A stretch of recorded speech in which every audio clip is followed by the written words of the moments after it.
te bendiga. Qué bueno otra vez estar con ustedes y poder hablar sobre el corazón. Que allí están todas las cosas en el corazón. En el corazón está allí la caja negra como tienen los aviones.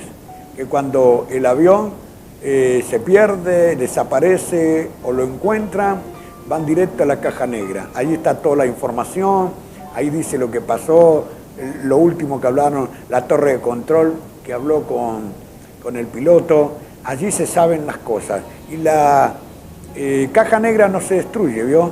Es precisamente para saber lo que pasó. Y el corazón, que está dentro de nosotros, también tiene mucha información. Información de nuestra crianza, de nuestros padres, cómo nos enseñaron, los golpes de la vida, la infidelidad, la traición. Escuchaba un médico el otro día que decía, ¿cuánto afecta psicológicamente la infidelidad? Porque la infidelidad es lo mismo que una traición, porque usted confía, deposita su confianza, jura fidelidad en las buenas y en las malas, y de repente cuando se rompe eso, entonces comienzan a quebrarse las cosas. Por ejemplo, el adulterio significa el quebrantamiento de la unión conyugal. Porque cuando usted jura, se hace una sola carne y se injerta en el otro, como dice su palabra, como dice el apóstol Pablo, que es difícil de entender lo que le estoy diciendo, que son una sola carne, ya no son dos, son uno. Entonces cuando uno jura fidelidad y de repente hay un adulterio, se quiebra. Ya la confianza no es la misma, la relación no es la misma, hay una relación pero de desconfianza. Y no solo si se vuelve a arreglar con la persona que lo traicionó, sino con la vida. Y no con las demás personas, la demás pareja. Y hay algunos que nunca más pueden hacer pareja, porque les afectó psicológicamente y creen que todos los hombres o todas las mujeres son iguales. Y nos queda el miedo. Y el miedo nos paraliza o nos hace huir.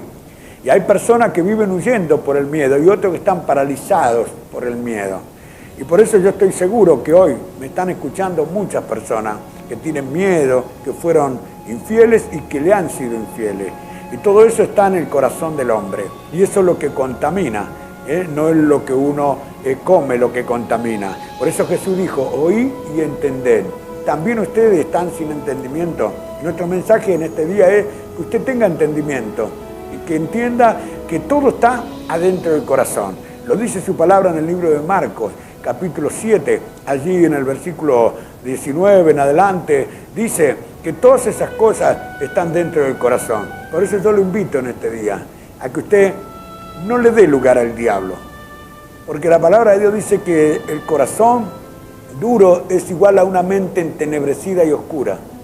Y la persona que tiene corazón duro, no lo digo yo, con todo respeto al oyente en este día, dice el apóstol Pablo en el libro de Efesios, allí que esto quiero y requiero en el Señor, que ya no andéis como andan los otros gentiles en la vanidad de su mente, teniendo el entendimiento entenebrecido, que es oscuro, ajeno a la vida de Dios, por la ignorancia que en ello hay, por la dureza del corazón. O sea, que el corazón duro es igual a ignorancia. El corazón duro es igual a insensatez, tontería, a problemas de salud.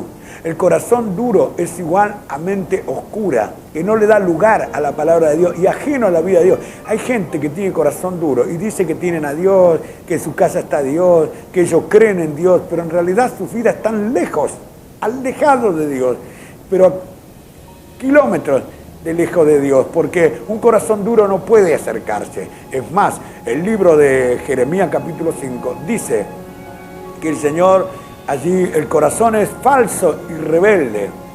¿Quién lo conocerá? Perverso. También en el capítulo 17 dice que engañoso es el corazón del hombre. Entonces, ¿cuántas personas dicen yo te amo y te quiero y juro fidelidad y de repente les cambió la vida? De repente aparece otras personas, de repente se engancharon con otra persona, de repente ya no te amo, ahora te odio, ahora te desprecio. Antes hablaba de vos y creía que era el mejor, ahora sos el peor. Antes te alababa en todos lados, ahora te hundo en todos lados, porque la Biblia dice, engañoso es el corazón del hombre. Nos reencontramos nuevamente mañana, que voy a seguir con este mismo tema, todos los días, hablando del corazón. Lo más importante es que vos te descubras que adentro tuyo quiere entrar el Espíritu Santo. Que Dios te bendiga.